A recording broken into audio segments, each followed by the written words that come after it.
வீட்டுல நான் இருக்கும்போது உனக்கு இன்னொருத்தி கேக்குதா? ஏய் பார்த்துட்டல, அத்தோடு நின்னுக்க.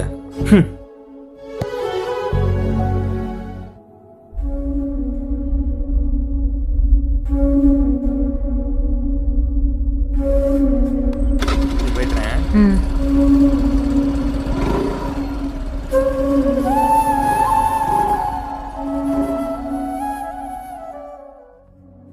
Excuse me. எஸ் சொல்லுங்க. நான் உங்ககிட்ட கொஞ்சம் பேசணும்.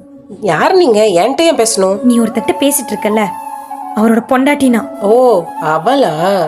நீயும் ஒரு பொண்ணு தானே, ஏன் என் வாழ்க்கையில வந்து இப்படி விளையாடுற? உன்னை கெஞ்சி கேட்டுக்கிறேன், அவர்கிட்ட பேசுறத நிறுத்திக்கோ. ஏய் இங்க பாரு, நீ என்கிட்ட வந்து பேசிட்டு இருக்காத. எதுனாலும் உன் புருஷனை அடக்கி வச்சுக்கோ. நீ எல்லாம் ஒரு பொண்ணுன்னு மதிச்சு உன்கிட்ட பேச வந்த பாத்தியா? சி. துணையை தேடுங்கள், தவறில்லை. துணையோடு இருப்பவர்களை தேடாதீர்கள்.